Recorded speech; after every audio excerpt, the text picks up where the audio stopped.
माननीय गृह मंत्री जी, आप बोले, आप बोले। सही नहीं है, please go back to your seats, go back to your seats. Sushmita ji, please go back to your seats, go back to your seats, please please. माननीय गृह मंत्री जी बोले। सभापति महोदय, सिर्फ माननीय गृह मंत्री जी के बाद आज हो जाएगी आपका आचरण असंसदीय है। पहलगाम में पाकिस्तानी आतंकवादियों द्वारा जो नृशंस हमला हुआ और उसके जवाब में भारत सरकार ने और भारत की सेनाओं ने जो मजबूत जवाब पाकिस्तान के आतंकवादी ग्रुप्स को और पाकिस्तान को स्वयं को दिया, ऑपरेशन सिंदूर के माध्यम से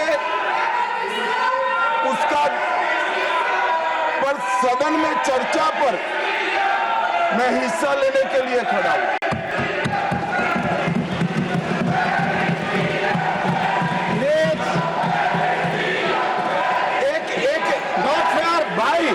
एक मिनट सुनो, एक मिनट प्लीज, मैं आपका जवाब देना चाहता हूं। अरे यार एक मिनट सुनो, एक मिनट अपनी भाषण नहीं कर रहा। प्लीज, दिस इज माननीय अध्यक्ष से पूछ रहे पीएम कहा है, इसका जवाब दे रहा हूं। एक मिनट सुनो भाई, आपकी जो डिमांड है उसी का जवाब दे रहा हूं। माननीय अध्यक्ष जी, पीएम साहब इनकी ऑफिस में ही है, उनको ज्यादा सुनने का शौक है क्या? भाई मेरे से निपट रहा है, काहे को प्रधानमंत्री जी को बुला रहे हो? और तकलीफ होगी, ये समझते नहीं है साहब।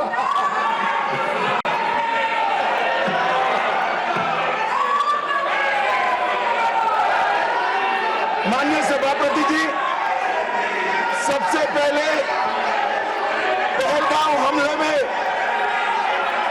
हमारे देश के जो निर्दोष नागरिकों को धर्म पूछकर, चुन कर उनके परिवार के सामने मारा गया।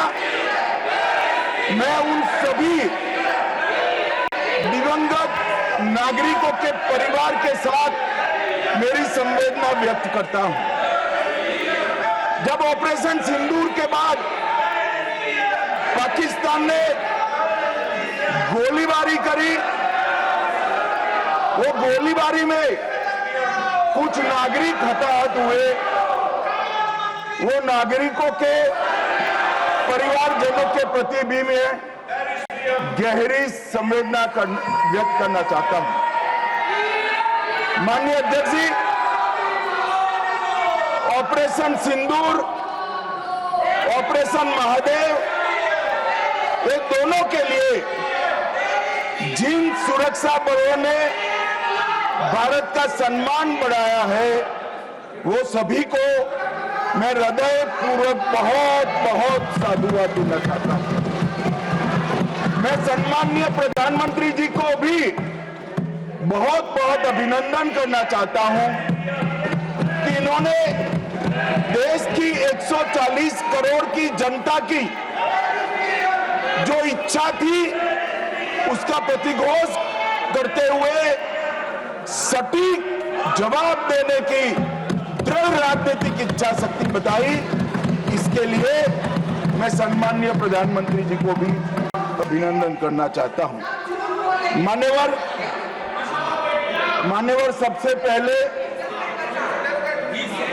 मैं ऑपरेशन महादेव के बारे में बताना चाहता हूं।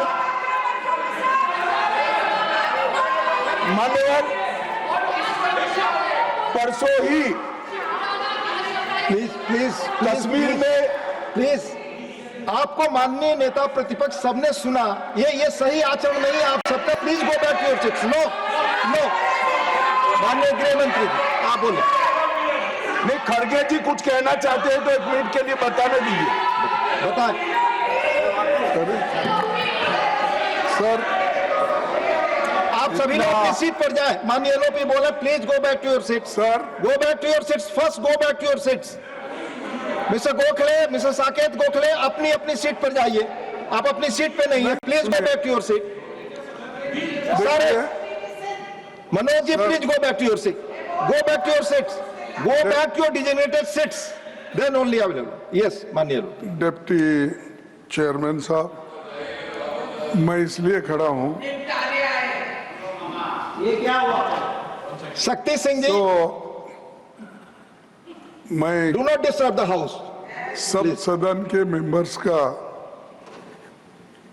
ये पहले से ही डिमांड थी कि 16 घंटे चर्चा होने के बाद हमको इस सदन में प्रधानमंत्री आकर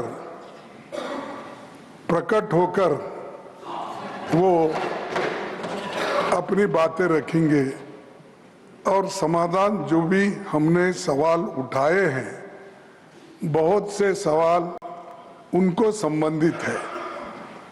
ये नहीं कि आप कैपेबल नहीं है रिप्लाई देने के लिए, ये नहीं कहता मैं। हम आपको निपटाएंगे, तुम हमारे को निपटाओ, हम खेल खेलेंगे। लेकिन जिस प्रधानमंत्री यहाँ रहते हुए भी अगर इस सदन में नहीं आते तो इस सदन का अपमान है। धन्यवाद। नो, नहीं, ये नहीं हो गया। तो इसीलिए आपकी बात सदन का अपमान करना, सदस्यों का अपमान करना माननीय गृह मंत्री ठीक नहीं है। माननीय गृह मंत्री जी, माननीय गृह मंत्री, मैं अभी भाषण नहीं कर रहा हूं, माननीय अध्यक्ष जी, इनके मुद्दे का जवाब दे रहा हूं। अब सुनिए खड़गे साहब, प्लीज लिसन इन, प्लीज। मैं आपको, माननीय खड़गे जी, मैं आपको इन्फॉर्म करना चाहूंगा, बीएससी मीटिंग में मैंने ऑलरेडी एक्सप्लेन किया था आपके सदस्यों को कि सरकार की ओर से माननीय कोई मंत्री जवाब दे सकता, ये रूलिंग है, आप फोर्स नहीं कर सकते किसी को। प्लीज प्लीज, माननीय गृह मंत्री जी आप बोले। और मान्यवर खड़गे साहब उठा रहे हैं, ज्यादातर महत्वपूर्ण मुद्दों पर कांग्रेस पार्टी खड़गे साहब को बोलने नहीं देती है, पीछे से सारे को खड़े करती है और वो ये मुद्दा उठा रहे हैं।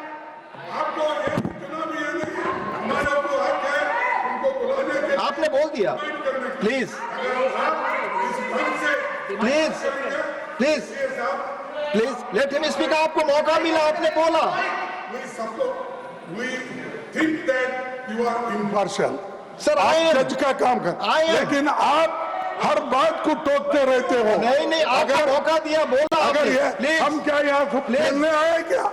आपने को मौका दिया, आपने बोला अपनी हमारे बात रखा, पास मैंने भी है। बताया कि मैंने और हर BSc एक- मीटिंग में क्या स्पष्ट किया जो था। आपने बात की, प्रधानमंत्री की बात की, इधर आपका स्टेटमेंट, इसका काउंटर भी लाया हूं मैं। I read the ruling, you have not listened, Mr. प्रधानमंत्री को यहाँ माने, प्लीज मान्यवर, इसीलिए ये विपक्ष की मांग और स्टैंड दोनों उचित नहीं है, क्योंकि बिजनेस एडवाइजरी कमेटी में ये निर्णय लिया गया था, चर्चा आप जितनी चाहोगी करेंगे, जवाब कौन देगा वो सरकार तय करेगी, माननीय प्रधानमंत्री जी तय। मुझे मालूम है मान्यवर ये क्यों जा रहे हैं, मुझे मालूम है मान्यवर मुझे क्यों जा रहे हैं। वो इसलिए जा रहे हैं कि इतने सालों तक वोट बैंक प्रोटेक्ट करने के लिए, आतंकवाद को रोकने के लिए इन्होंने कुछ नहीं किया। ये डिबेट सुनी ही नहीं सकते, ये जवाब है सुनने।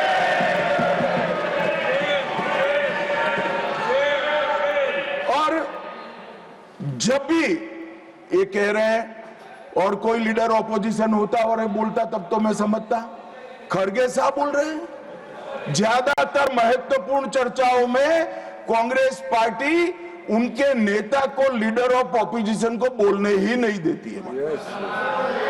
और वो मुद्दा उठा रहे हैं कि माननीय प्रधानमंत्री जी जवाब। मान्यवर, मैं सबसे पहले ऑपरेशन महादेव के लिए बताना चाहूंगा। परसों ही बहुत लंबे समय से चल रहे हुए एक ऑपरेशन का अंत आया और वो ऑपरेशन के तहत 3 आतंकवादी सुलेमान उर्फे फैजल जट, अफगान और जिब्रान, वो तीनों हमारी सुरक्षा बलों ने इनको मौत के घाट उतारा। मान्यवर, सुलेमान ए श्रेणी का लश्कर तैयबा का कमांडर था।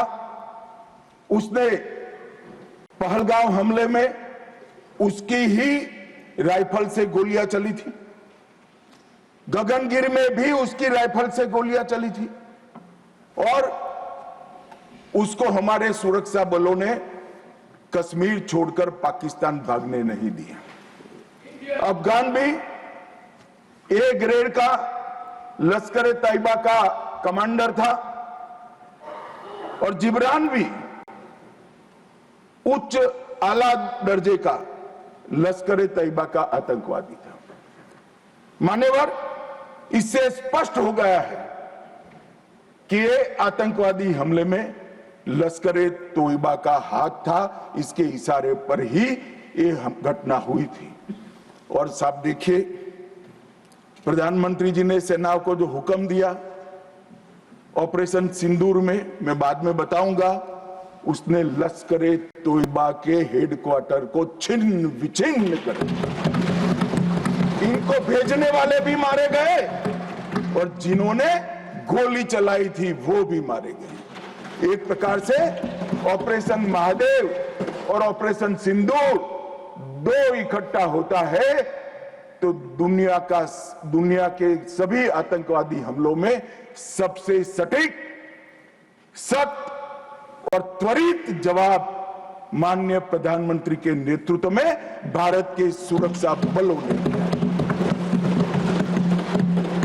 लश्कर तैयबा का आप सभी जानते हैं कि एक प्रतिबंधित संगठन है।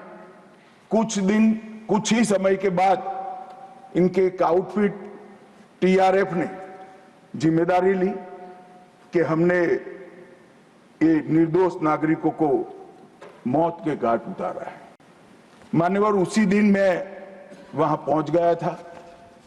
सुरक्षा रिव्यू की मीटिंग हुई थी और सुरक्षा रिव्यू की मीटिंग में तय हुआ था कि आप जल्दी से जल्दी इनको पकड़िए, मगर उससे भी जल्दी ये लोग देश छोड़कर पाकिस्तान न भाग जाए इसकी चिंता करिए।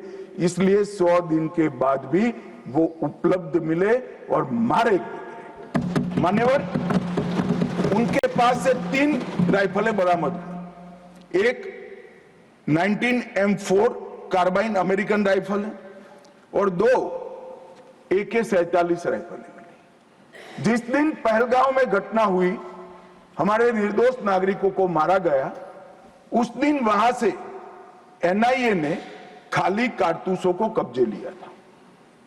इनके मारे जाने के पहले ही वो खाली कारतूसों का फोरेंसिक साइंस लेबोरेटरी में एक प्रकार से इसकी जन्म कुंडली निकाली थी कि कौन सी राइफल से चले हैं।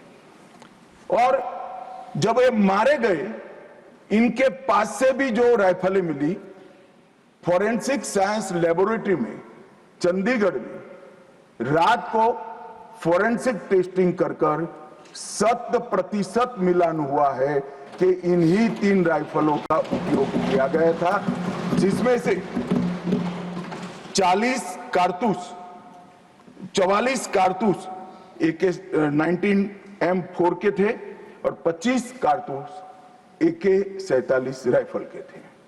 इसलिए अब कोई बहस भी नहीं बची है, कोई शको शुबह भी नहीं बचा है कि इन्होंने मारा था या नहीं था। एनआईए ने बहुत विगत जांच करी है मान्यवर, लगभग 1055 लोगों के स्टेटमेंट लिए हैं। इसके आधार पर इनके रेखाचित्र भी बनाए गए। उसके बाद ट्रैकिंग करते हुए 2 दिन जिन्होंने इनको आसरा दिया था, वो ढोंक के मालिकों को और उनकी वृद्ध माता को भी पूछताछ करी थी। ये जो मृतदेह मिले आतंकवादियों के, उसका परिचय, उसकी शिनाख्त ये तीनों लोगों ने कर ली है। ये तीनों लोगों ने कहा है कि यही आतंकवादी है जो 21 तारीख को हमारे ढोंक में रुके थे और हमसे खाना लेकर गए थे। तो एक और सबूत हमारे पास आ चुका है। चेहरे का मिलान भी कैमरे के माध्यम से बहुत अच्छे तरीके से संतोषजनक रीत से हुआ है। और ये जो असफल ऑपरेशन हुआ मान्यवर, इसलिए मैं सेना, CRPF, Jammu Kashmir police, NIA के अधिकारी और एफएसएल के विद्वान अधिकारियों को बहुत बहुत साधुवाद देना चाहता हूं। और ये जो ऑपरेशन चला मान्यवर, आईबी द्वारा 22 मई को, मतलब लगभग 1 माह बाद हमें सूचना मिल गई थी कि ये जगह पे टेररिस्ट लोकेट है। उसके बाद आईबी और मिलिट्री इंटेलिजेंस ने और शिनाख्त करी और लगभग 22 जुलाई को इनके लोरा सेट को ट्रैक करने का काम समाप्त हुआ। एग्जैक्ट पिन पॉइंटेड लोकेशन को आइडेंटिफाई किया गया और फिर एक मीटिंग 4 पैरा, सीआरपीएफ और जम्मू कश्मीर पुलिस तीनों के अफसरों की हुई और स्ट्राइक किया गया। तीनों आतंकवादी मारे गए हैं। कोइंसिडेंट देखिए मान्यवर, देश भर से मुझे बहुत एसएमएस आए थे, विशेषकर जो मारे गए थे उनके परिजनों का, इनके सर में गोली मारिएगा, जब भी मारे तब। तीनों के एनकाउंटर के वक्त तीनों के सर में ही गोली लगा है मान्यवर। ये कोइंसिडेंट मान्यवर, आज ये मारे गए 2 दिन पहले, अब बैठे नहीं हैं, चिदंबरम साहब को बैठना चाहिए था। उन्होंने सवेरे मेरे इस्तीफे की मांग के साथ एक प्रश्न उठाया कि भारत सरकार ने ऑपरेशन सिंदूर करा। ऑपरेशन सिंदूर इसलिए कहा कि पाकिस्तानी आतंकवादी थे और पाकिस्तानी आतंकवादी थे, इसका आपके पास सबूत क्या है? वो पूरी दुनिया में ऑपरेशन सिंदूर के जस्टिफिकेशन को चैलेंज कर रहे थे। मैं आज इस सदन के माध्यम से श्री चिदंबरम को पूछना चाहता हूं, आप किसको बचाना चाहते थे? पाकिस्तान को, लश्कर तैयबा को, ये आतंकवादियों को? अरे शर्म नहीं आती मान्यवर? और देखिए महादेव करता है तो क्या करता है।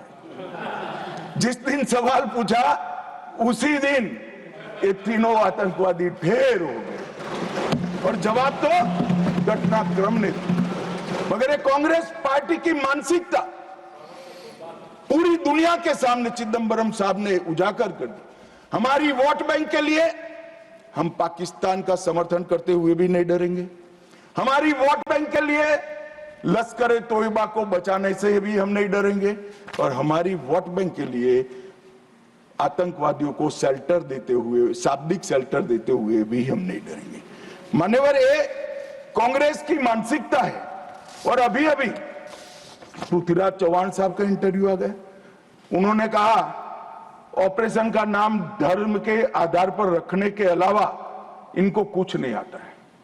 मान्यवर, कांग्रेस पार्टी बैठी नहीं है, उनको मालूम नहीं है हर हर महादेव सिर्फ धर्म का नारा नहीं है।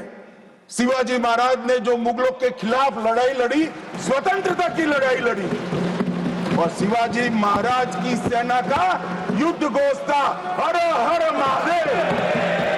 बड़े प्रतीक है, ये प्रतीक है हर प्रकार के भारत पर के हमले का, भारत की संप्रभुता पर हमले का और भारत की सीमाओं पर अतिक्रमण के जवाब देने का। और मैं आज यहां से चौहान साहब को भी कहना चाहता हूं कि आप क्या नाम रखना चाहते थे, क्या नाम रखना चाहते, उसका जवाब दीजिए। मान्यवर, ये पूरी चीजों को हिंदू मुस्लिम के दृष्टि से देखते हैं। चौहान साहब का थ्योरी देखे तो आज हमारी सेना के कई सारे कई सारे हमारी सेना के डिवीजनों का जो नारा है, युद्ध घोष है, कहीं प्रभु रामचंद्र की जय, कहीं जोश बोले सो निहाल, सत श्री अकाल है, कहीं जाट बलवान जय भगवान है, क्या सियावर रामचंद्र की जय है, कहीं पर काली माता की जय है। ये सारे उद्घोष आप नहीं स्वीकारते हो, ये भाजपा ने रखे हुए नहीं है मान्यवर। ये हमारी सेना के जवानों से मन से निकलने वाला ये युद्धघोष, इसको हिंदू मुस्लिम के दृष्टि से नहीं देखना चाहिए। और कुछ कोई कहता है कि आज ही क्यों मारे गए। अब देखिए साहब, भाई कितना जिंदा रखना चाहते हैं। मैं भी पूछता हूं आज क्यों मारे गए, मैं तो दूसरी सेकंड मार देना चाहता था, मगर इतना सरल नहीं है। जिन ऊंचाइयों पर ये छुपे हैं, जिस प्रकार की निर्जन जगहों पे 22 दिन तक सीआरपीएफ सेना और जम्मू कश्मीर की पुलिस ड्रोन से भेजे हुए खाना खाकर इतनी कठिन परिस्थिति में इनका पीछा कर कर मारा है, और आप मुहूर्त पूछ रहे हो क्योंकि क्यों नहीं मानना है आज? क्योंकि आज राहुल गांधी का भाषण था। इस तरह से नहीं चलता है मान्यवर। पूरे देश की जनता कांग्रेस पार्टी को देख रही है। इनकी प्रायोरिटी देश की सुरक्षा नहीं है, राजनीति है। उनकी प्रायोरिटी आतंकवाद को समाप्त करना नहीं है, अपनी वोट बैंक है। उनकी प्रायोरिटी हमारी सीमा की सुरक्षा नहीं है, उनका सेक्युलर और एपीसमेंट का पॉलिटिक्स है मान्यवर। मगर हम इससे इत्तेफाक नहीं रखते मान्यवर। आज मैं ऑपरेशन सिंदूर के बारे में भी बताना चाहता हूं। 22 अप्रैल को हमला हुआ। 22 अप्रैल को ही मेरी प्रधानमंत्री जी से बात हुई। वो विदेश थे। लगभग 2-2:30 बजे के सुमार पे बात हुई। मैं शाम होने से पहले ही श्रीनगर पहुंच गया था। दूसरे दिन सुबह सुरक्षा बैठक उसी रात को कर दूसरे दिन सुबह जहां मृतदेह थे वहां जाकर उनको श्रद्धांजलि देने के लिए गया। मान्यवर, वो मेरे जीवन का ऐसा दिन है जो मैं कभी नहीं भूल सकता। एक 6 दिन की शादी, एक बच्ची ने जिसकी शादी को 6 दिन हुए हैं, वो विधवा होकर हमें पूछती थी कब इसका बदला लिया जाएगा। मान्यवर, सब लोग क्षुब्ध थे। ना पानी पिया था, ना चाय पी थी, ना पीने की स्थिति थी। मैं मेरे जीवन में वो दृश्य नहीं भूलता। आज भी वो दृश्य आ जाता है तो नींद से खड़ा हो जाए, इस प्रकार की वेदना होती है मान्यवर। ऐसा जघन्य अपराध कभी नहीं हुआ। धर्म के नाम पर पूछकर चुन कर इनके परिजनों के सामने मरे। छोटी बच्चियां, छोटे बच्चे, वृद्ध मां, उनकी पत्नियां, उनकी बहनें, इस सब के सामने मारा गया। और क्यों मारा गया? क्योंकि वो संदेश देना चाहते थे कि टेररिज्म से मुक्त हम कश्मीर को नहीं होने। मैं आज इस सदन से उनको संदेश देना चाहता हूं, जितना हो सके उतना प्रयास करना। कश्मीर आतंकवाद से मुक्त होकर रहेगा और होकर रहेगा। ये नरेंद्र मोदी का संकल्प। मान्यवर, 23 अप्रैल को, इसके पहले कल भाषण में कहा, वहां पर आज भी बोले, मैं बैठा था, कि 24 अप्रैल को मोदी जी चुनावी सभा करने गए थे। हमारे साथी ने जवाब दिया इनका। परंतु मान्यवर, मैं सदन का रिकॉर्ड क्लियर हो इसलिए मोदी जी वो सभा में क्या बोले थे वो कहना चाहता हूं। मोदी जी ने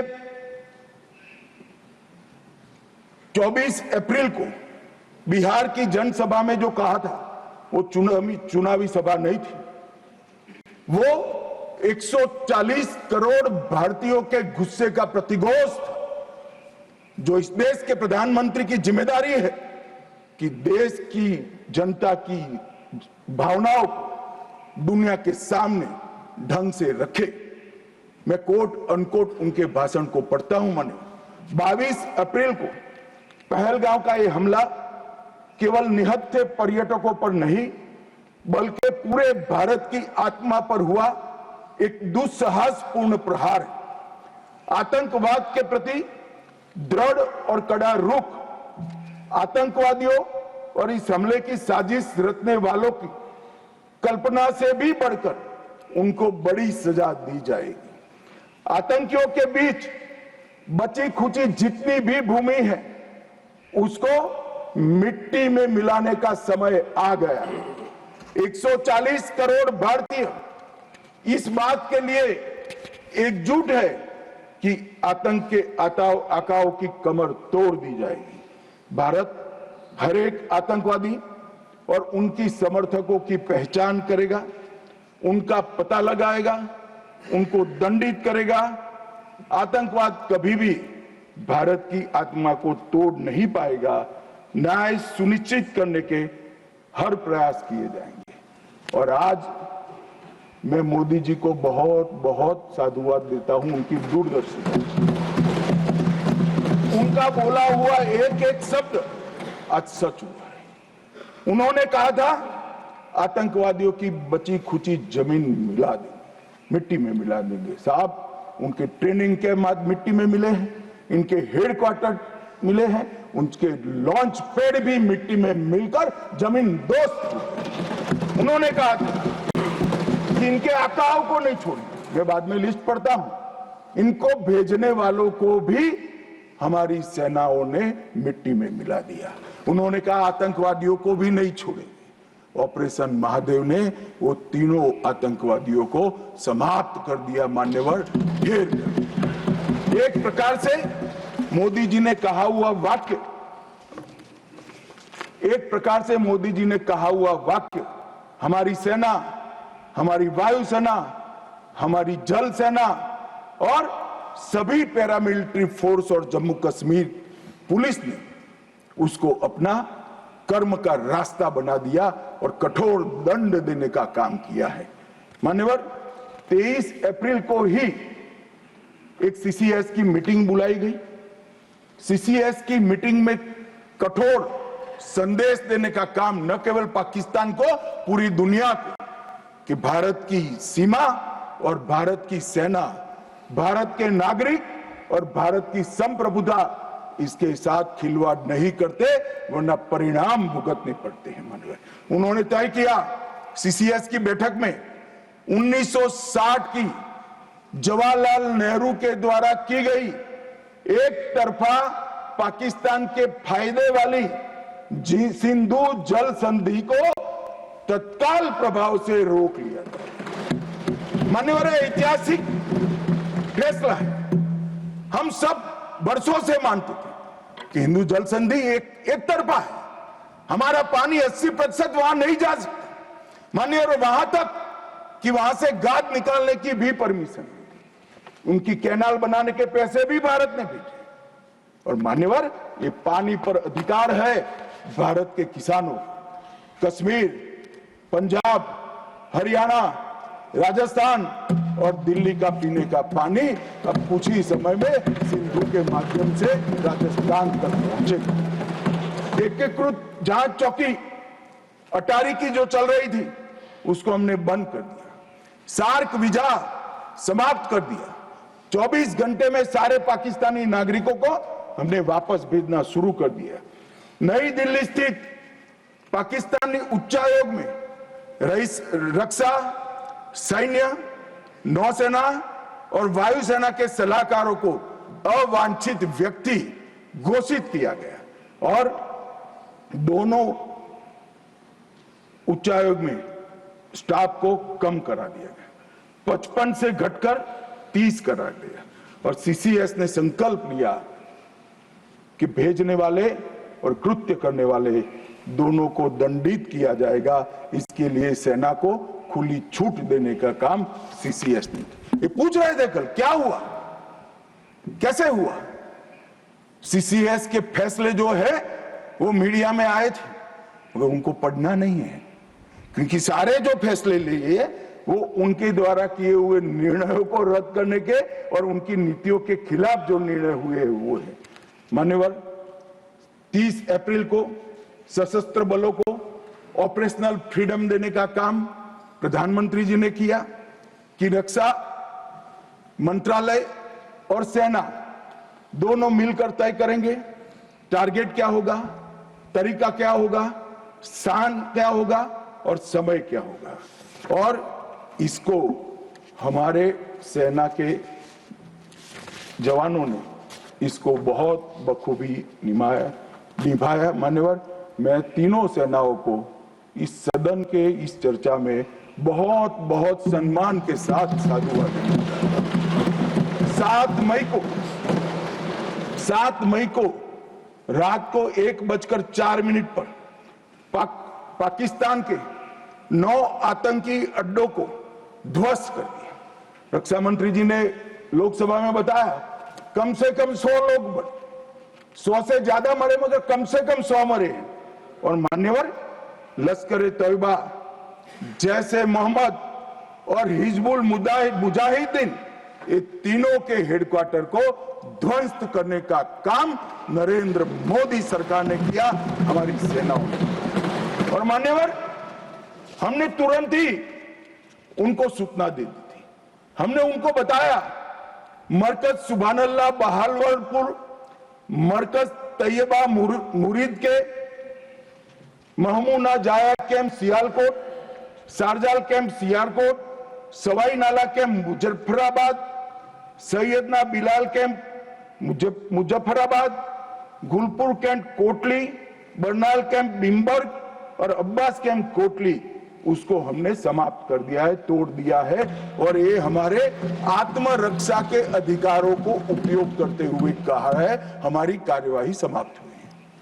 मैं बाद में आता हूं, ये पाक ऑक्यूपाई कश्मीर क्यों नहीं लिया, ये क्यों नहीं करा, वो क्यों नहीं करा। पहले तो वो सोचते थे कि कुछ ही नहीं होगा, हो गया तो ये क्यों नहीं हुआ। मैं कांग्रेस पार्टी को कहना चाहता हूं, पाक ऑक्यूपाई कश्मीर आपने दिया था, मगर लेने का काम भारतीय जनता पार्टी की सरकार ही करेगी और कोई नहीं। मान्यवर, हमने तो हमला किया था आतंकवादी अड्डों पर, उनके हेडक्वार्टर पर, उनके संगठनों पर, उनके ट्रेनिंग कैंप पर, उनके लॉन्चिंग पैड पर, और हमारे आतंकवाद के ऊपर ये हमले को पाकिस्तान अपने पर का हमला समझ बैठा। और उन्होंने 8 मई को अपने रिहायशी इलाकों पर गोलीबारी की। हमारे सेना के इंस्टॉलेशन पर मिसाइल शो, ड्रोन फेंके, कोई पहुंच नहीं पाया, मगर नजदीक की सीमा में गोलीबारी से निर्दोष नागरिक जो घूम रहे थे वो हताहत हुए। मान्यवर, फिर भी भारत ने संयम रखा। उन्होंने गुरुद्वारा तोड़ा, हम कुछ नहीं बोले। उन्होंने मंदिर तोड़ा, कुछ नहीं बोले। भारत ने तय कर लिया कि हम इसका जवाब उनकी रक्षा की क्षमता को क्षीण करने के लिए, कम करने के लिए करें। और इसलिए 9 मई को भारत की सेना ने 11 एयरबेस को ध्वस्त कर दिया, इनके डिफेंस इंस्टॉलेशन और एयरबेस।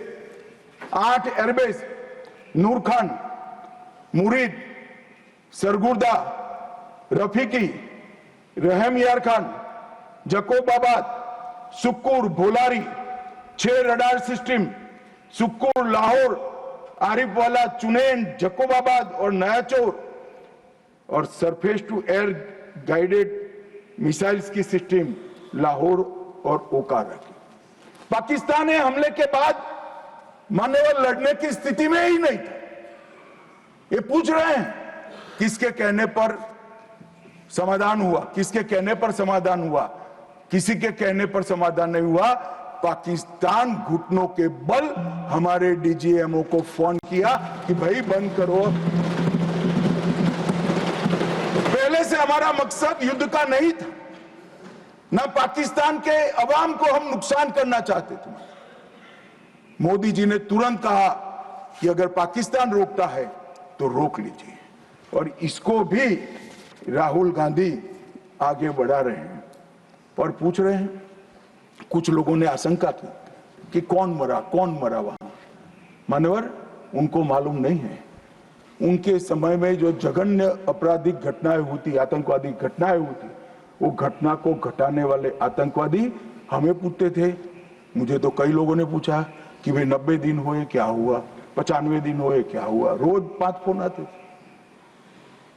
मगर उनके समय में जो बड़ी बड़ी आतंकवादी वारदातें हुई थी, मुंबई 10 ब्लास्ट से लेकर मुंबई पर हमले की, उसके आरोपी आतंकवादी हमारे ऑपरेशन सिंदूर में मारे गए। मान्यवर, ऑपरेशन हाफिज मोहम्मद जमील जैसे मोहम्मद का प्रमुख, मौलाना मसूद का बड़ा बहनोई, मुदस्सर खादियान मरकज तैयबा का प्रभारी, मोहम्मद हमजा जमील जैम और ऑपरेटिव मसूद अजहर का भतीजा, मोहम्मद यूनुस अजहर जैसे मोहम्मद का अमीर, मोहम्मद हसन खान जैम ऑपरेटिव, मोहम्मद हसन वो गंभीर रूप से घायल हुए हैं, जैम का वास्तविक प्रमुख अब्दुल मलिक, खालिद अबू अक्स और नोमान मलिक, ये सारे इतने घायल हुए हैं कि अब कुछ कर नहीं सकते। मान्यवर, ये जो हमला हुआ वो उन्होंने इनके दिल पर हमला किया है, आतंकवाद के दिल पर पहली बार प्रहार किया है। मान्यवर, पहले भी हमने सर्जिकल स्ट्राइक करी, एयर स्ट्राइक करी। एक प्रकार से सर्जिकल स्ट्राइक और एयर स्ट्राइक दोनों पाक ऑक्यूपाई कश्मीर में थी। मेरे जैसे लोग तो मानते हैं कि हमारी भूमि पर ही हमने हमला किया था, क्योंकि पाक ऑक्यूपाई कश्मीर ये सदन के द्वारा स्वीकारा हुआ संकल्प है कि पाक ऑक्यूपाई कश्मीर भारत का है। मगर पहली बार पाकिस्तान की सरहद में जाकर हमारी सेना ने पराक्रम दिखाया है और आतंकवादियों के अड्डों को, उनके ट्रेनिंग कैंप को और उनके लॉन्चिंग पैड्स को खत्म करने का काम किया है। मान्यवर, ये चिदंबरम साहब कल भाषण में बोले कि ये नहीं कहा जा सकता कि ऑपरेशन सिंदूर निर्णायक था। चिदंबरम साहब यहां है नहीं, मगर मैं उनको जवाब देना जरूर चाहता हूं कि चिदंबरम साहब, अगर 65 की लड़ाई निर्णायक थी क्या, तो फिर टेररिज्म क्यों फैला? 71 की लड़ाई निर्णायक थी क्या, तो टेररिज्म क्यों फैला? और अनेक बार जो कार्यवाही हुई वो निर्णायक थी क्या? मान्यवर, जब तक दुश्मन या तो डर नहीं जाता या सुधर नहीं जाता, कभी निर्णायक अंत नहीं आएगा। मान्यवर, इतने सालों तक उनको डराने की, दंडित करने की कोई प्रक्रिया ही नहीं हुई। क्यों डरेंगे वो? हम तो डोजियर पर डोजियर भेजते रहे, कभी उनको जवाब नहीं दिया। नरेंद्र मोदी ने जवाब दिया। मान्यवर, सर्जिकल स्ट्राइक करी, एयर स्ट्राइक करी और ऑपरेशन सिंदूर, खौफ पैदा हो गया। मुझे मालूम नहीं, मेरे पास सूचना नहीं, रात को भी जब जाते होंगे स्वप्न में हमारी मिसाइल से दिखाई पड़ती होगी। ये डर से ही शांति होती है, ये सुधरने वाले लोग नहीं है। मान्यवर, मगर चिदंबरम साहब कहते हैं कि आतंकी पाकिस्तान से आए थे, इसका सबूत क्या है? चिदंबरम साहब, सबूत तो हमारी एजेंसियों ने ढूंढ लिया। अब आप क्या बोले थे, इस पर क्या बोलना चाहते? मान्यवर, इनके चिदंबरम जी के कार्यकाल में ही अफजल गुरी की फांसी जब तक वो गृह मंत्री नहीं गए नहीं हुई। मान्यवर, बंबई का हमला, बंबई के हमले के बाद आज ये दिग्विजय सिंह चले गए हैं, उन्होंने कहा है तो आरएसएस ने कराया था। मान्यवर, ये क्या बोल रहे हैं? किसके लिए बोल रहे हैं? किसको बचा रहे हैं? क्या कहना चाहते हैं? और हिंदू टेरर का सगुफा किसने छोड़ा? मैं आज दुनिया के सामने, देश की जनता के सामने गर्व से कहता हूं कि हिंदू कभी टेररिस्ट नहीं हो सकता। हम कभी टेररिस्ट नहीं हो सकते। क्या कहना चाहते हैं? फर्जी टाइप के केस बनाए, एक भी केस अदालत में नहीं टिका। देशभक्त संगठनों पर आरोप लगाए आपने, सिर्फ आपकी छिछोरी राजनीति के लिए, क्षुल्लक फायदे के लिए। और फिर क्या कर लिया? फिर भी हार गए। हारे तो ना। और अब हर रोज कह रहे हैं कि आप हमेशा है नहीं, आप हमेशा नहीं रहेंगे, हमेशा कहो तो मुझे मालूम नहीं साहब, मैं 61 का हुआ हूं, 14 से 30 साल तक भारतीय जनता पार्टी की ही सरकार रहने वाली है।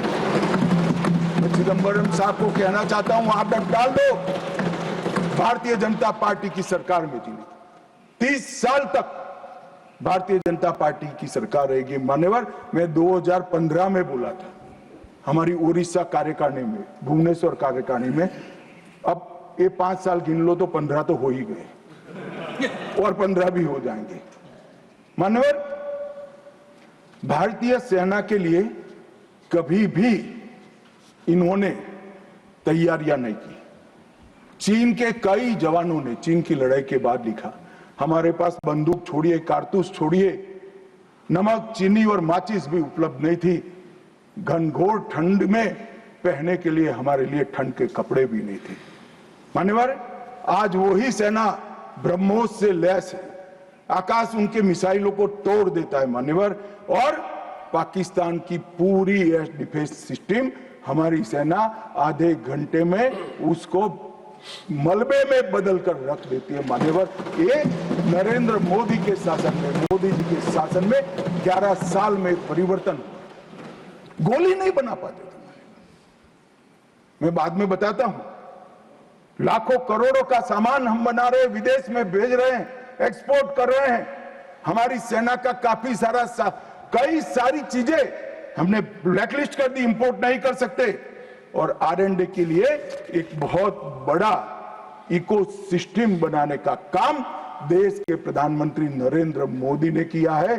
सेना और पूरे देश को मोदी जी की ये पहल पर, आत्मनिर्भर भारत के गर्व पर, और हमारे सेना के जवानों का हथियार उनको ऐसा देना चाहिए, इस बात की चिंता पर देश और सेना मोदी जी पर गर्व कर सकती है।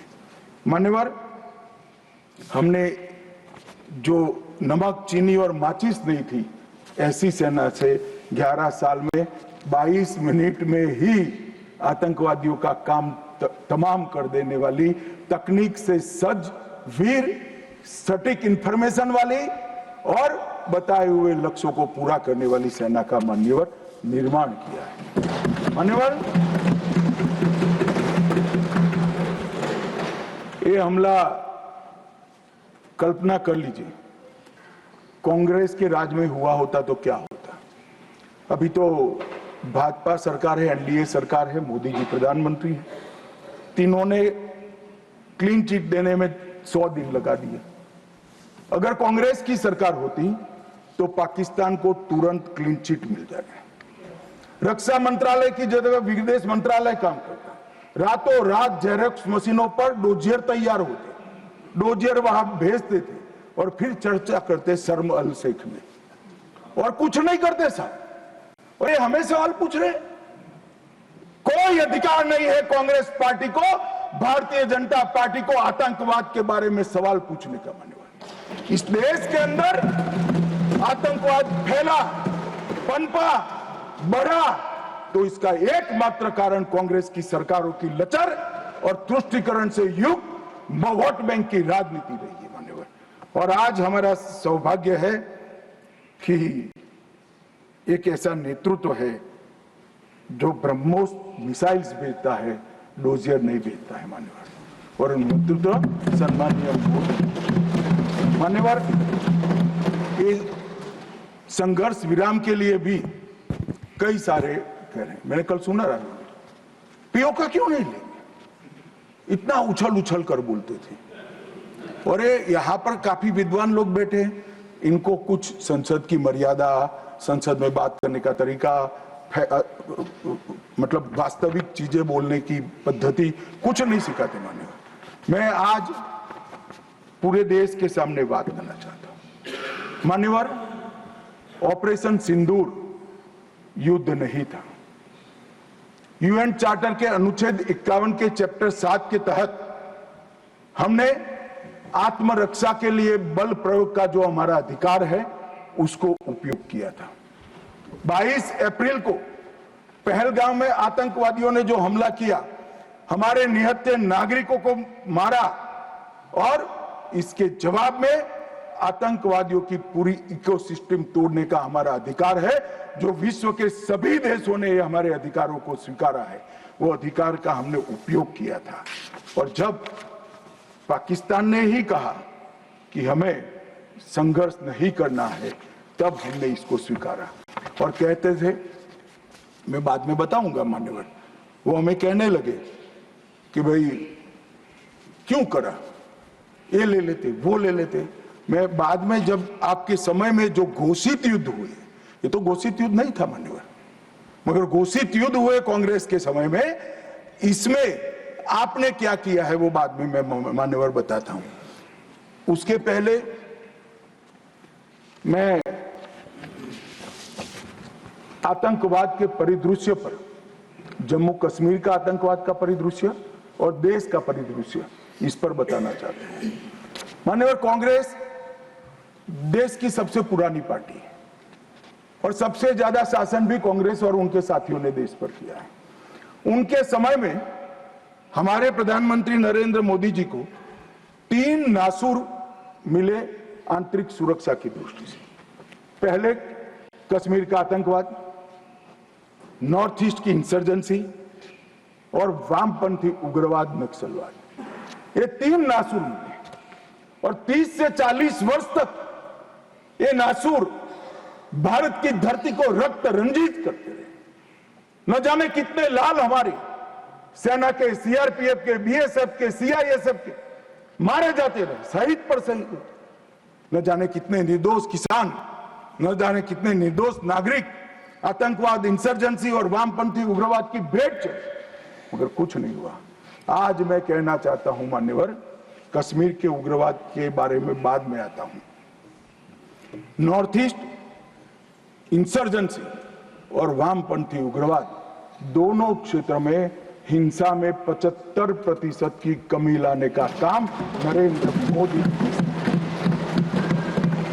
मैं इस पर बहुत ज्यादा बोलना नहीं चाहता क्योंकि आज ये विषय नहीं है, परंतु कश्मीर के अंदर जो आतंकवाद था वो मैं इस पर जरूर बोलना चाहता हूं। मान्यवर,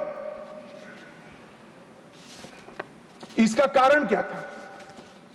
इसके कारण के मूल में जाना चाहिए। जब से कश्मीर का सृजन हुआ, धारा 370 बनाई गई। किसने बनाई?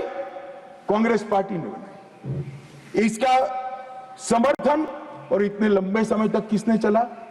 कांग्रेस ने चला है। मान्यवर, इसका स्वरूप क्या था? धारा 370 और 35 से क्या कहती? कश्मीर का एक अलग ध्वज होगा, कश्मीर का एक अलग संविधान होगा और 5 अगस्त 2019 तक ये अलग ध्वज और अलग संविधान चलते रहे। हमारी पार्टी के पहले राष्ट्रीय अध्यक्ष श्यामा प्रसाद मुखर्जी ने इस धारा 370 के लिए अपना बलिदान देने का काम किया, उनकी हत्या कर दी। और क्या हुआ? इससे हमेशा अलगाववाद को पोषण मिलता रहा कि हम भारत के बाकी राज्यों जैसे नहीं है, हमें कुछ और मिल सकता है, हमारा तो संविधान अलग है, हमारा राष्ट्रध्वज अलग है। तो हर युवाओं को बरगाले, उनको उकसाने का मौका हमने पाकिस्तान और कश्मीर के अंदर पहले अलगाववाद की बात हुई, फिर आजादी की बात हुई और वो ही आतंकवाद का मूल बना मान्यवर। और इसके बाद धार्मिक कट्टरता बढ़ाने वाले सारे संगठन इनकी तुष्टीकरण की नीति के कारण चलते रहे। मान्यवर, जमायत इस्लामी, कई सारे संगठन जो बच्चों में, युवाओं में, किशोरों में धार्मिक कट्टरता बढ़ाते रहे, अलगाववाद बढ़ाते रहे, चलने दिया, चलने दिया, चलने दिया। बैन लगाएंगे तो हमारी वोट बैंक नाराज हो जाएगी। मान्यवर, इसके साथ साथ पाकिस्तान ने टेरर ग्रुप बनाए और ये टेरर ग्रुप के प्रवक्ता, इसका नाम है हुर्रियत कॉन्फ्रेंस। हर टेरर ग्रुप ने अपना एक ग्रुप, सिविलियन ग्रुप बनाया, इसके साथ चर्चा करते रहे और उनके परिणाम स्वरूप यहां आतंकवाद बढ़ता गया। मान्यवर, मैं आज स्वर्गीय शम्मी कपूर को भी कोट करना चाहता हूं। शम्मी कपूर जी, मैं पार्टी का अध्यक्ष था तब मिलने आए थे। उन्होंने कहा अमित भाई, मेरा जब गोल्डन पीरियड था, मेरा साल का 30% टाइम कश्मीर में जाता था, इतना शूटिंग होता था कश्मीर, और मैं वहां के लोगों को मिला हूं। प्रोग्रेसिव सोसाइटी थी, महिलाएं प्रोग्रेसिव थी, धर्मनिरपेक्ष बात करते थे, सूफी संतों की बात करते थे, वहां पर कश्मीरी पंडित भी मिलते थे। आज मैं देख रहा हूं कि वो बच्चियां पथराव कर रही है। क्या होगा, किसने बिगाड़ा? तब मैं इसके नीचे गया था मान्यवर, तब मालूम पड़ा कि ये जमाते इस्लामी ने पूरी शिक्षा, प्राथमिक शिक्षा पर कब्जा जमा कर रखा था और बच्चों के दिलो दिमाग के अंदर जहर घोलना शुरू किया, तब जाकर ये स्थिति हुई। मगर कोई भी कभी भी ये कांग्रेस इसके मूल में नहीं गई और मान्यवर धीरे धीरे बढ़ता गया। मान्यवर नरेंद्र मोदी जी ने तय किया कि ऐसा नहीं चल सकता और 5 अगस्त 2019 को यही ऐतिहासिक सदन में धारा 370 और 35 को समाप्त, और उसके बाद शुरू हुआ टेररिज्म को फैलाने वाले, अलगाववाद फैलाने वाले टेररिस्ट और इनकी इकोसिस्टम संपूर्ण सफाई का एक युग शुरू हुआ मान्यवर। धारा 370 35 से हटाए गए, जीरो टेरर प्लान बना, एरिया डोमिनेशन की योजनाएं बनी, कैपेसिटी बिल्डिंग की योजनाएं बनी, मल्टी लेवल डिप्लॉयमेंट लगाया गया, तकनीक का उपयोग बढ़ाया गया, जेल प्रबंधन बढ़ाया गया, ड्रोन रोधी सिस्टम और गन तैनात किए गए। मान्यवर, हम सब ने देखा, देश की जनता ने देखा, कई आतंकवादी मारे गए, 10-10 हजार के जनाजे निकलते थे। मान्यवर, हमने कठोर निर्णय लिया, आतंक में लिप्त किसी भी व्यक्ति का जनाजा नहीं निकलेगा, जहां मरेंगे वही दफना दिया। और मान्यवर, इस वक्त कांग्रेस पार्टी ने विरोध किया था, फारूक अब्दुल्ला जी की पार्टी ने विरोध किया था, आतंकी समर्थन को चूर चूर कर नौकरियों से निकाला गया, पासपोर्ट और गवर्नमेंट कॉन्ट्रैक्ट के हेतु इनको अघोषित किया गया। 75 पाकिस्तानी समर्थक सरकारी कर्मचारियों को ड्यू लीगल प्रोसेस से बर्खास्त करा दिया गया। बार काउंसिल सस्पेंड कर भारत के संविधान को मानने वाली बार काउंसिल प्रस्तावित की गई। यूएपीए अदालतों की स्थापना हुई और लगभग मई 22 से लेकर मई 25 तक 2267 प्रकरण यूएपीए के दर्ज हुए। इनकी पूरी टेरर फाइनेंस की इकोसिस्टम को ध्वंस किया। एनआईए और ईडी ने बहुत अच्छी कार्रवाई की, कई एसओपी बनाई गई और 347 संपत्तियों को जब्त कर दिया गया। एक और जमाते इस्लामी और ऐसे संगठनों को हमने बंद करने का काम किया और दूसरी ओर मान्यवर इनकी इकोसिस्टम को भी हमने समाप्त कर दिया। मैं आज इस सदन के रिकॉर्ड के लिए बैन किए हुए संगठनों का लिस्ट पढ़ना चाहता हूं। द रेजिस्टेंस फ्रंट टीआरएफ, जिसने घटना करी थी, peoples anti fascist front, Tehreek ul Mujahideen, Jamaat ul Mujahideen, Jammu Kashmir Ghaznavi force, Khalistan tiger force, हिब्ज ul Tahrir, Jamaat Islami, Jammu Kashmir liberation front, Jammu Kashmir democratic freedom party, Muslim league Jammu Kashmir, Tehreek Hurriyat, Muslim conference Sumji group, Jammu Kashmir national front, Jammu Kashmir people front league, Jammu Kashmir peoples league, Jammu Kashmir Ittihad Musalman Awami action committee और इसके साथ साथ सिख फॉर जस्टिस और पीएफआई को भी हमने बैन कर दिया। और मान्यवर, परिणाम क्या हुआ? परिणाम ये हुआ 2010 में 10 से 15 की एवरेज ऑर्गेनाइज टाउन प्लिटिंग, हमने भी दृश्य देखे हुए जो समय कपूर ने चिंता की थी, छोटी छोटी बच्चियां पथराव करती थी। 2564 सालाना होते थे, 2564 पथराव की घटना होती। 2024 के बाद एक भी घटना नहीं हुई। ऑर्गेनाइज हड़ताल जिसका वो लोग ऐलान करते थे पाकिस्तान के बैठे हुए हुर्रियत के आका, सालाना 132 दिन घाटी बंद रखते थे। 3 साल से एक भी हड़ताल का ऐलान नहीं हुआ है, हिम्मत नहीं है।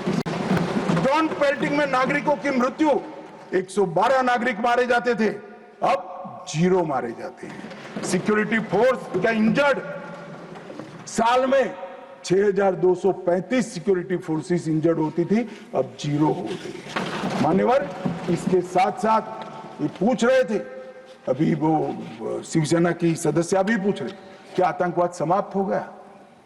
इतनी गहरी जड़ें कांग्रेस की ने डाली है, समाप्त होने में बहुत देर लगेगी।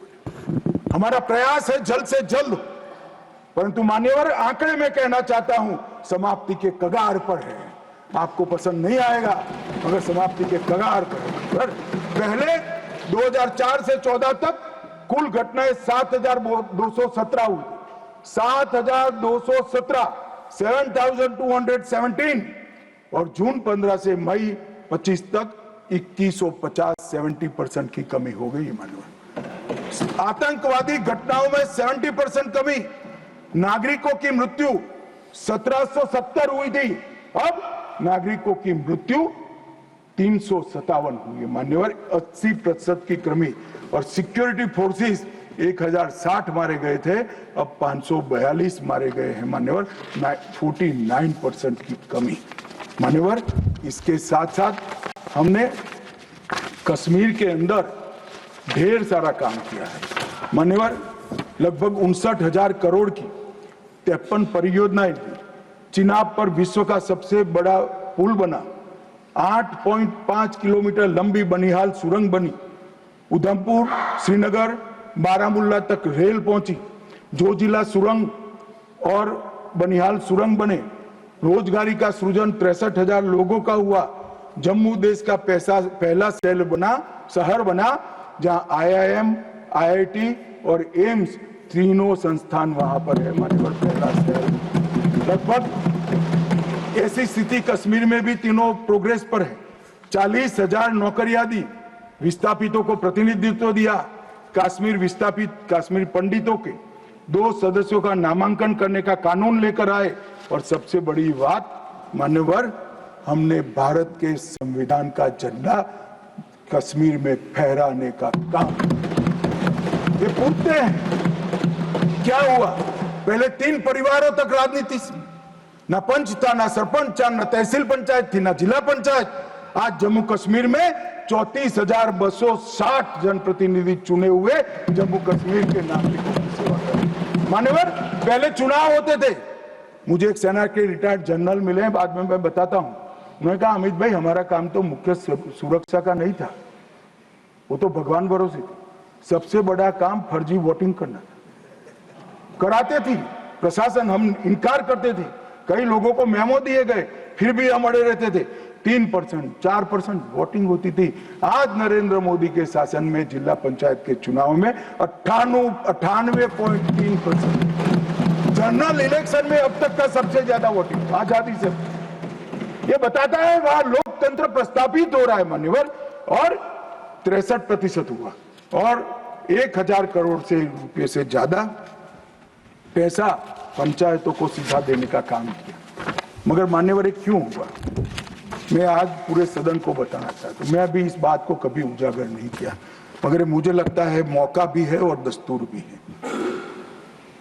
जब से प्रधानमंत्री की कुर्सी संभाले, तब से उनके दिलो दिमाग पर कश्मीर की शांति का भूत था। अहरनीश सुधर। मान्यवर, 2015 में पार्टी का अध्यक्ष बना। मोदी जी ने मुझे जनरल सिन्हा के घर पर भेजा। जनरल सिन्हा जो कई साल तक कश्मीर में सेवा की, नॉर्थ ईस्ट में भी सेवा की, NCR में रहते थे। मैं 3 दिन उनके घर पर बैठा, उन्होंने पूरी डिटेल बताई। फिर कश्मीर से जुड़े हुए 25 लोगों की अलग अलग सूची दी। इनके साथ मैंने घंटों चर्चा की थी, और मोदी जी ने भी अनेक लोगों को बुलाकर चर्चा की।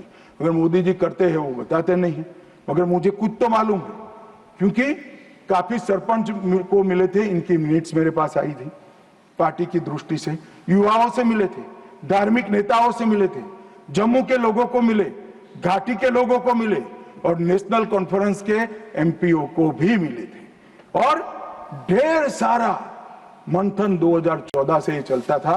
वो मंथन अंत में कश्मीर के अंदर, आज मैं विश्वास के साथ कह रहा हूं साहब, आतंकवाद समाप्ति के कगार पर है। आतंकवाद समाप्ति के कगार पर। एक जमाना था कि पाकिस्तान को आतंकवादी पाकिस्तान से भेजने ही नहीं पड़ते थे। हमारे कश्मीर के युवा हाथ में हथियार उठा लेते।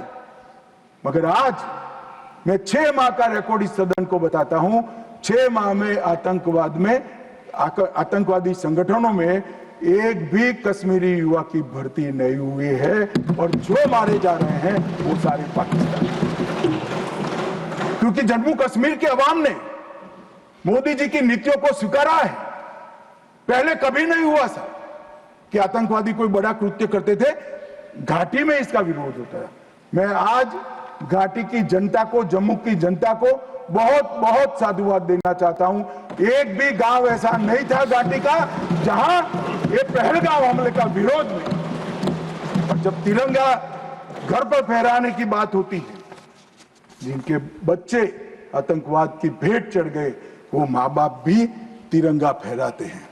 और मान्यवर, आतंकवाद पर तो कांग्रेस को बोलने का अधिकार ही नहीं है। मान्यवर, मैं आज सदन के सामने डिटेल रखना चाहता हूं। अटल जी की सरकार ने निर्णय किया था कि आतंकवाद को समाप्त करें।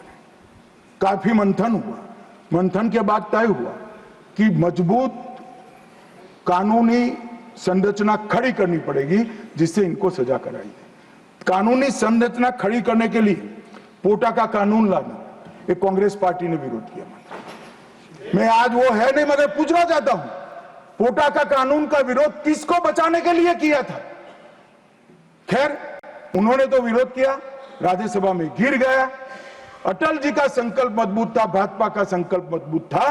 पोटा कानून संयुक्त सदन सेशन में पारित कर दिया गया और पोटा का कानून आया, इसका अमल शुरू। मान्यवर, ये कांग्रेस पार्टी ने इसके घोषणा पत्र में लिखा कि हम पहली कैबिनेट में पोटा का कानून रद्द कर देंगे। अब मैं तो कई बार ऐसा सोच ही नहीं सकता, तो मुझे लगा ये झूठ मूठ का वादा कर रहे। और मान्यवर देखिए, पहली कैबिनेट में ही इन्होंने पोटा के कानून को रद्द कर दिया। और कांग्रेस टेररिस्ट की बात करी, टेररिज्म की बात करी, आप तो उसका पोषण करने वाली पार्टी हो। मान्यवर, इसके बाद क्या हुआ? 2005 में रामलल्ला के टेंट पर हमला हुआ। मंदिर उस वक्त नहीं बना था। मुंबई लोकल ट्रेन में 7 धमाके हुए, 187 लोग मारे गए। डोडा में हमले हुए, 34 हिंदू मारे गए। हैदराबाद में धमाके हुए, 44 लोग मारे गए।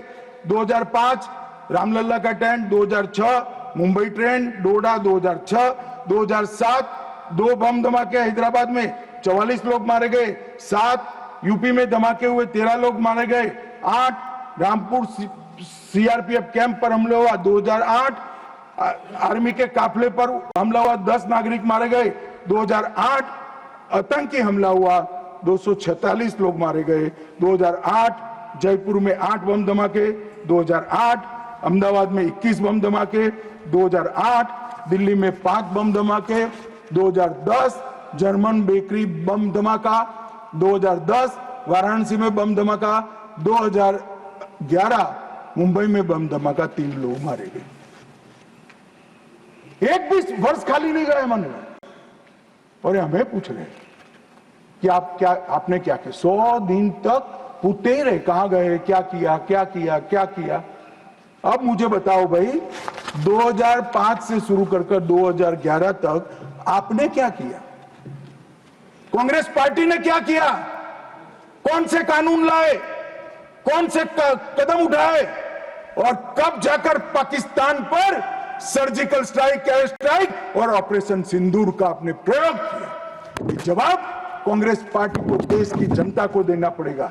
मान्यवर, 54 जगह पे देश के अलग अलग हिस्सों में 609 नागरिक मारे गए। और मैं आज गर्व से देश के गृह मंत्री के नाते उच्च सदन में कहता हूं, मोदी जी के राज में पूरे देश में कश्मीर छोड़कर कहीं पर भी टेररिस्ट घटना नहीं हुई। और कश्मीर में भी हुई, उरी में हुई, हमने सर्जिकल स्ट्राइक कर चेताया, पुलवामा में हुई, एयर स्ट्राइक कर और चेताया, अब नहीं सुधरते हैं। दुम टेढ़ी की टेढ़ी है, हम क्या कर सकते हैं। पहलगांव में करा मान्यवर, घर में घुसकर पटजड्डे उड़ाने का काम हमारी सेना ने। और मुझे तो कल सुबह ही किसी ने याद दिलाने के लिए मेरी कॉन्स्टिट्यूएंसी से एक हमारी वरिष्ठ कार्यकर्ता है जिनकी उम्र 80 है, उन्होंने एक व्हाट्सएप भेजा था। उन्होंने कहा अमित जरूर बोलना। अब मैं इतनी वरिष्ठ कार्यकर्ता की भावना को टाल नहीं सकता मान्यवर। उन्होंने एक व्हाट्सएप में वीडियो भेजा जिनमें सोनिया गांधी जी के घर से दौड़ते दौड़ते सलमान खुर्शीद जी आंसुओं से लहस बाहर आते, बाहर मैनेज मीडिया खड़ा है, उसके सामने कहते हैं कि सोनिया जी पूरी रात सो नहीं पाती है, इनके आंसू देखकर मेरी आंख से आंसू दिख रहे। ठीक है भाई, किस लिए आंसू बहाए? बाटला हाउस में वो पाकिस्तान प्रेरित आतंकवादी मारे गए, उसके लिए। अरे सोनिया जी, आंसू बहाना था तो बाटला हाउस एनकाउंटर में जो मोहन शर्मा शहीद हुआ, इसके लिए बहाते। आप किसको प्रोटेक्ट करें? वोट बैंक का एक खेल। मुझे पूछते रहे साहब, 90 दिन तक भाग गए, आप क्या कर रहे हो? 25 दिन हो गए, 35 दिन हो गए, 40 दिन हो गए, सिंदूर इसका जवाब नहीं। आतंकवादी कहां गए? चलो भाई, ये तो भाजपा सरकार है, सेना ने ठोक दिया, सीआरपीएफ ने ठोक दिया, हो गया हमारे काम। अब मैं पूछना चाहता हूं, दाऊद इब्राहिम जिसने मुंबई में सीरियल धमाके गए, किसके राज में भागे मान्यवर? कांग्रेस के राज में। सैयद सलाउद्दीन किसके राज में भागा? कांग्रेस के राज में। टाइगर मेमन किसके राज में भागा? कांग्रेस के। अनीस इब्राहिम किसके राज में भागा? रियाज भटकल किसके राज में भागा? कांग्रेस। इकबाल भटकर किसके राज में भागा? मिर्जा सादाब किसके राज में भागे? और इसका हिसाब कौन देगा? उनको मालूम था देना पड़ेगा साहब, इसलिए बहिष्कार करते। वो स्वयं भागे, आतंकवादियों को भगाया और वो भी भाग गए। और हमने मान्यवर 11 साल में यूएपीए में 2019 में अमेंडमेंट किया। इसके तहत, अमेंडमेंट के तहत 57 लोगों को आतंकवादी घोषित किया है। एनआईए का अमेंडमेंट किया, देश के बाहर जांच करने के हमने अधिकार लिए। एनएसए का हमने सख्त उपयोग किया, 370 को बैन किया, निरस्त कर दिया, पीएफआई को बैन किया, मैक को मजबूत किया, आईसीजेएस का हमने स्थापना किया, नफीस का स्थापना किया, पीएमएलए से टेरर फाइनेंसिंग को रोक दिया और नेट ग्रिड से माध्यम से पूरे देश के आतंकी संगठनों को एक कंप्यूटर की क्लिक पर लाकर रख दिया मान्यवर। हमने पूरी इकोसिस्टम तैयार करी। और मान्यवर, ये जो कह रहे हैं, कल पूछ रहे थे कैसे आते हैं मान्यवर, मैं फिर से कहना चाहता हूं कि इतनी कठिन सरहदें, कई जगह सुरंगें बनाते हैं और बना सकते हैं मान्यवर। इसको रोकने के हम तकनीकी उपाय कर रहे हैं, कुछ समय में ही हो जाएगा। मगर कुछ नाले ऐसे हैं मान्यवर, वहां इतना बहाव होता है, वहां कोई चौकी नहीं लग सकती, चौकी बह जाएगी। वो घुस रहे हैं, मगर उन्होंने क्या स्टैंड लिया था? राहुल गांधी ने कहा, जब 2011 में हमला हुआ, उन्होंने कहा सभी आतंकी हमलों को रोकना संभव नहीं है। जवाहरलाल नेहरू ने कहा घुसपैठियों को कोई रोक ही नहीं सकता। मैं मानता हूं कि अभी भी पाकिस्तान कुछ आतंकी हमले कर पा रहा है, अभी भी कुछ घुसपैठ होती है, काफी कम हुआ है मान्यवर। मैं जिम्मेदारी के साथ बोलने वाला आदमी हूं, देश की जनता सुन रही है, काफी कुछ कम हुआ है, मगर हम कभी ऐसे हथियार नहीं डालते। मैं आज सदन के सामने कहना चाहता हूं, घुसपैठ और आतंकवादी घटनाओं को समाप्त करने के लिए नरेंद्र मोदी सरकार कृत निश्चयी है, दृढ़ता के साथ हमारा। मान्यवर, कल राहुल गांधी जी का मैंने स्टेटमेंट सुना, चीन के लिए प्रधानमंत्री क्यों नहीं बोलते, चीन के लिए नहीं बोलते, चीन के लिए नहीं बोलते। अब ये उनके सीनियर लोग हैं, उनका कोई ट्यूशन व्यूशन भी नहीं रखते। मानव कैसे बोलना चाहिए, क्या बोलना चाहिए, कुछ बोलते ही रहते। मगर आपने जब चीन की लड़ाई समाप्त हुई तब क्या किया था? चीन की लड़ाई समाप्त हुई तब हमारा 38,000 वर्ग किलोमीटर हिस्सा चीन को अक्साई चीन का देने का काम कांग्रेस पार्टी और आपके नाना जवाहरलाल नेहरू ने किया था। मान्यवर 1955 में देश में बहुत कम लोग जानते और ये पूछ रहे हैं कि कल मुझे कहने लगे झूठ बोल रहे हैं, मैं आज चीज भी लेकर आया। मैं selected works of Jawaharlal Nehru series volume 29 पृष्ठ 231 पढ़ रहा हूं, जो नेहरू जी ने स्वयं संकलन करा है। इसके लेखक जवाहरलाल नेहरू स्वयं है। अनौपचारिक रूप से संयुक्त राज्य अमेरिका की ओर से सुझाव दिया गया कि चीन को संयुक्त राष्ट्र से तो संबंध किया जाए, यूएन में उसको मेंबरशिप दी जाए, परंतु उसको सुरक्षा परिषद में नहीं और उसकी जगह भारत को देना चाहिए। साहब, कोई भी देश का प्रधानमंत्री होता धन्यवाद करता और भारत सुरक्षा परिषद में मेंबर बन जाता। आज मोदी जी जो प्रयास करते थे करने की जरूरत भी नहीं पड़ती, हमारे पास भी वीटो होता। परंतु इन्होंने क्या कहा, हम स्वीकार नहीं कर सकते। चीन जैसे महान देश को सुरक्षा परिषद में नहीं रखते हैं तो सुरक्षा परिषद के मायने ही नहीं रहते। ये मान्यवर कांग्रेस का चरित्र कल हमें सवाल पूछे थे। और चलो नाना तो बहुत दूर की बात है, इन्होंने मान्यवर एक प्रकार से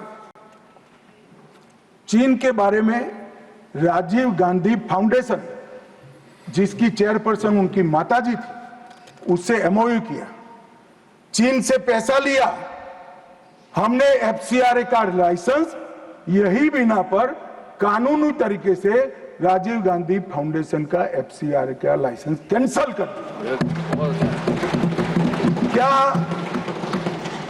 राहुल गांधी देश की जनता को एक प्रेस कॉन्फ्रेंस करके बता सकते हैं कि चीन के साथ क्या एमओयू हुआ था? मान्यवर, हम जब हमारे सेनानी चीन की सेना के आंखों में आंख डालकर डोकलाम में सीना चौड़ा कर कर खड़े थे, तब ये चीन के राजदूत के साथ गुपचुप मीटिंग स्वयं राहुल गांधी करते। ये तो पीढ़ियों से चीन प्रेम चला रहा है। हिंदी चीनी भाई भाई से शुरू हुआ, सोनिया गांधी के राजीव गांधी फाउंडेशन से गुजरता हुआ चीन के राजदूत की मीटिंग तक आया। मान्यवर, और ये हमें कह रहे हैं कि आपने चीन का नाम नहीं दिया। अरे भाई, जब देना है तब देंगे। और हमारे विदेश मंत्री ने बहुत मजबूती के साथ इसका जवाब दिया। हर चीज प्रधानमंत्री को बोलने की जरूरत नहीं है, मगर आप देश की जनता को बताओ जरा, क्या एमओयू हुआ, कितना पैसा लिया गया, चीन के राजदूत के साथ युद्ध की स्थिति में कैसे बात कर सकते हो? और आप प्रतिपक्ष के नेता हो और 30,000 स्क्वायर किलोमीटर भूमि चली गई और साहब इरिस्पॉन्सिबिलिटी देखे, कहते हैं वहां घास का तिनका भी नहीं उगता। अब नेहरू जी का सर मेरे जैसा था साहब, तो हमारे महावीर त्यागी थे, उन्होंने कहा कि साहब आपके सर पर भी एक बाल नहीं है, क्या इसको चीन भेज दे? क्या रिस्पॉन्सिबिलिटी है, कितने इरिस्पॉन्सिबल जवाब हो। और अभी संधि की बात करें मान्यवर, मैं 71 के युद्ध में हमारा विजय हुआ, इंदिरा जी प्रधानमंत्री थी, बहुत अच्छा काम हुआ, विजय हुआ। 93,000 पाकिस्तान के सैनिक युद्धबंदी थे। 93,000 पाकिस्तानी सैनिकों को शिमला समझौते में लौटा दिया। पाक ऑक्यूपाई कश्मीर नहीं मांगा। अगर उस वक्त इंदिरा गांधी, इस देश की दिवंगत प्रधानमंत्री जी, पाक ऑक्यूपाई कश्मीर लिखवा लेती तो आज आतंकवाद देश में आ ही नहीं सकता था। मान्यवर, पाक ऑक्यूपाई कश्मीर भी आ जाता। मान्यवर, इसके साथ साथ हमारा 15,000 वर्ग किलोमीटर क्षेत्र हमारे कब्जे में था पाकिस्तान, वो भी दे दिया। पाकिस्तान के 93,000 युद्धबंदियों को दे दिया, हमारे सिर्फ 54 पकड़े गए थे, वो वापिस नहीं आए। आज भी इनके परिवारजन उनकी राह देख रहे हैं। मान्यवर, क्या संवेदनशीलता है, क्या समझौता किया आपने। और साहब, जनरल मानेकशॉ, जिनको 71 युद्ध का आर्किटेक्ट कहा जाता है, उन्होंने एक इंटरव्यू में कहा था, जनरल मानेकशॉ के इंटरव्यू में कहते हैं, शिमला में भुट्टो ने भारत के नेतृत्व को मूर्ख बनाया। वो इंटरव्यू अंग्रेजी में, इसलिए मैं कोट अनकोट पढ़ा था। I told her, into bracket उन्होंने छापा है Indira Gandhi, that I told her that he, into bracket Bhutto, I told her that he has made monkey out of you. और ये हमें पूछ रहे संधि क्या, हमने तो युद्ध ही घोषित नहीं करा था, संधि किस चीज की भी। हमारा एक लिमिटेड एग्रेशन था, टेररिज्म पर हमारा हमला था, और हमारे आत्मरक्षा के अधिकार का उपयोग करते हुए, और हमें पूछ रहे हैं। चिंता मत करो राहुल गांधी, पाक ऑक्यूपाई कश्मीर की चिंता है ना, भारतीय जनता पार्टी ही ला देगी पाक ऑक्यूपाई। आप नहीं ला पाए, कांग्रेस पार्टी नहीं ला पाई, हमें लाए। और मान्यवर, पाक ऑक्यूपाई कश्मीर छोड़िए, पाकिस्तान की रचना ही कांग्रेस पार्टी ने की थी। मैं कम से कम इतना तो जिम्मेदारी के साथ कह सकता, मैं उस वक्त निर्णायक स्थिति में होता तो भारत माता के टुकड़े कभी सिग्नेचर नहीं करता। उम्र हो गई थी, जल्दी थी, प्रधानमंत्री बनना था, देश के टुकड़े टुकड़े करती, आज तक देश पछता है। मान्यवर, आतंकवाद के मुद्दों पर अंतर्राष्ट्रीय मंचों में हमारी देश की फजीहत कर, मुंबई अटैक के बाद शर्म अल शेख सम्मेलन हुआ, जिसको पूरी दुनिया की डिप्लोमेसी में बलूचिस्तान ब्लंडर के नाम से जानते हैं। उसमें प्रस्ताव किया कि दोनों देश आतंकवाद के शिकार हैं। अब भला दुनिया में कोई पाकिस्तान को आतंकवाद का शिकार कह सकता है क्या? लोग हमारे मरे हैं, जवान हमारे मरे हैं, और आपने उनको पाकिस्तान को सर्टिफिकेट दे दिया। मान्यवर, और भारत पाकिस्तान के आधिकारिक बयान में भी बलूचिस्तान का जिक्र किया। इनका आंतरिक मामला था। मान्यवर, हमारा कोई लेन देन नहीं है बलूचिस्तान में जो घटनाएं हो रही। मनमोहन सिंह स्वीकार कर आए, और उसके बाद में उन्होंने कहा कि टेरर की घटना और वार्ता, उसके बीच में कोई रिलेशनशिप नहीं। भगवान भला करे, देश की जनता का नरेंद्र मोदी को प्रधानमंत्री बनाया, वो चीज को नरेंद्र मोदी ने समाप्त कर दी। जब तक टेररिज्म नहीं रुकता है, वार्ता नहीं हो सकती। मान्यवर, आज ये लोग जो बोल रहे हैं, विदेश नीति पर सवाल उठा रहे हैं, मैं उनको कहना चाहता हूं कि मोदी जी को G20 कई सारे देशों को मिला है। राजीव गांधी फाउंडेशन में एक स्टडी करा दो, हर देश में हुआ G20 और भारत में हुआ G20। हर देश की राजधानी में जाता है। मोदी जी G20 को हर राज्य में ले गए। माननीय, हमारी संस्कृति, हमारी क्षमताएं, हमारा पावर, हमारा लोकतंत्र पूरी दुनिया के सामने रखने का काम नरेंद्र मोदी ने किया, और पूरी दुनिया स्वीकार कर रही है कि पूरे अब तक के G20 सम्मेलन में सबसे सफल G20 सम्मेलन है। और मान्यवर, इसीलिए पूरी दुनिया में कई सारे राष्ट्राध्यक्ष है। मान्यवर, किसी भी देश के राष्ट्राध्यक्ष को 27 देशों का सर्वोच्च नागरिक सम्मान, और ये विदेश नीति की बात है, 27 देश अपने सर्वोच्च नागरिक सम्मान से नरेंद्र मोदी को सम्मानित करते हैं। भाई साहब, ये सम्मान नरेंद्र मोदी जी का नहीं है, भारत के प्रधानमंत्री का है, भारत की 140 मोदी जी ने देश को सम्मान दिला है, देश की 140 करोड़ जनता को गौरवान्वित किया है। तो मोदी जी का नेतृत्व जो है माननीय, भावुक नहीं है। भावुक नेतृत्व होता है वो रोने भी लगता है, कई बार शकम भी हो जाता है। मोदी जी का नेतृत्व संवेदनशील भी है, निर्णायक भी है और दृढ़ भी है।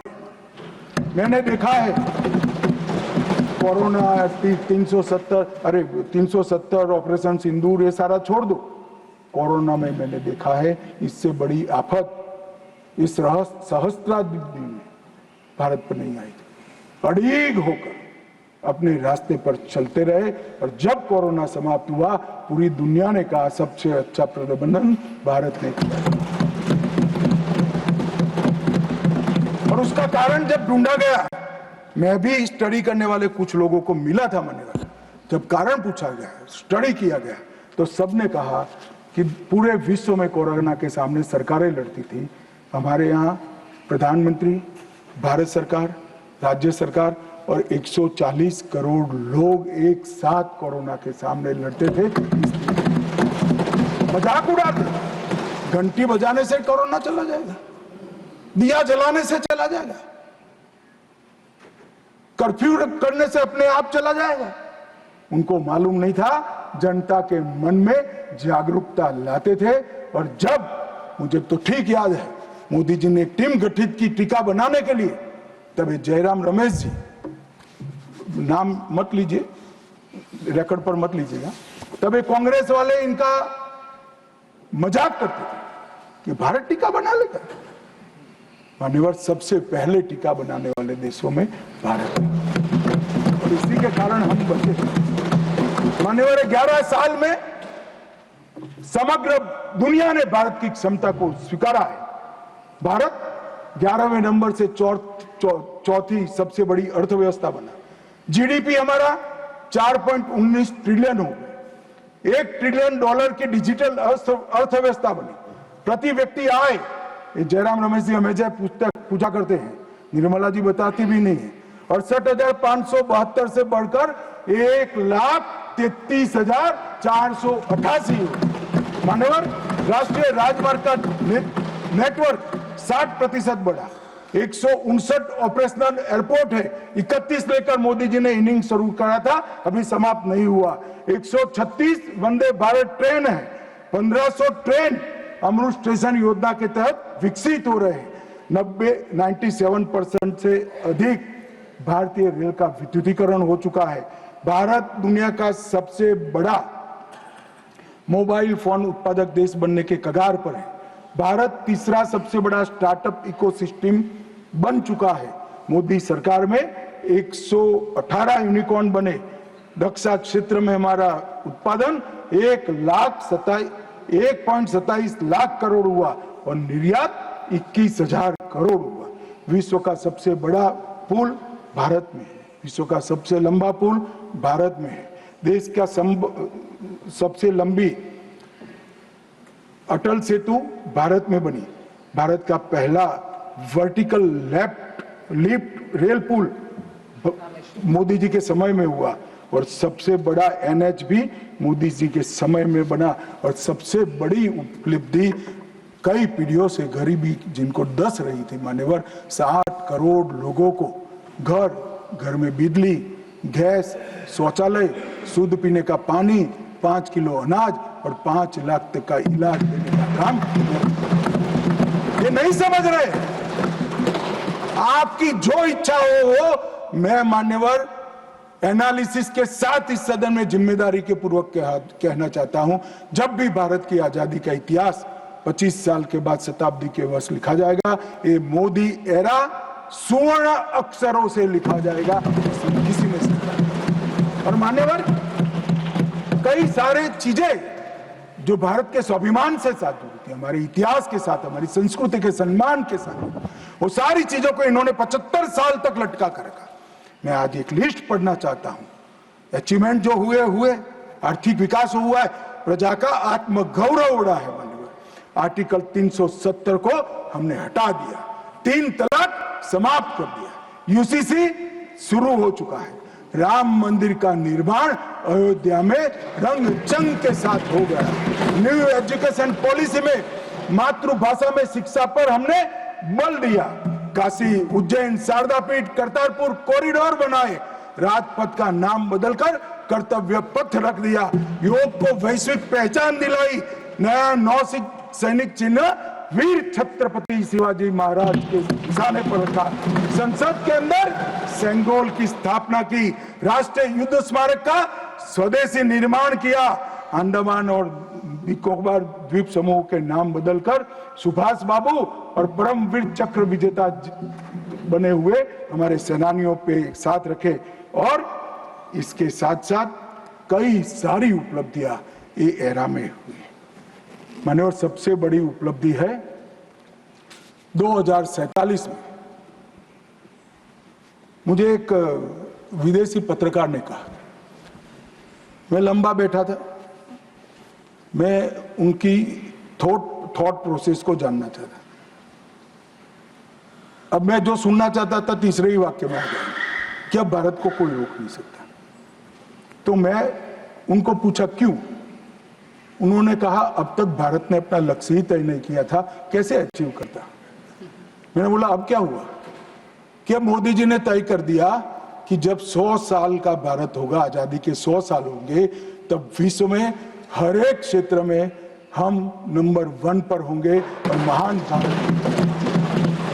और मान्यवर, मुझे मालूम है मोदी जी का भाषण, मोदी जी का संदेश आज 140 करोड़ भारतीयों का संकल्प बना हुआ है, और मुझे विश्वास है 140 करोड़ भारतीयों पर और हमारे युवाओं पर, शायद हम में से काफी लोग 2047 में नहीं होंगे, परंतु 2047 में जो भी भारतीय होंगे वो देखेंगे कि विश्व में भारत नंबर 1 बन चुका है।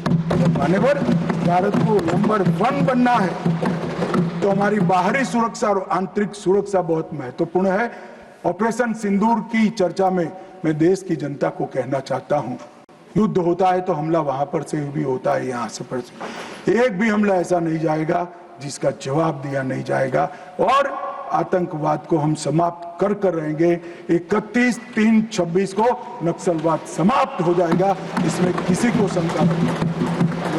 अंत में जिन जिन सदस्यों ने इसमें हिस्सा लिया है, बहुत सम्मान के साथ उनका धन्यवाद कर और फिर से एक बार ऑपरेशन महादेव में जिन्होंने हिस्सा लिया है वो सभी को पूरे सदन की ओर से और व्यक्तिगत मेरे रूप से बहुत बहुत साधुवाद देता हूं।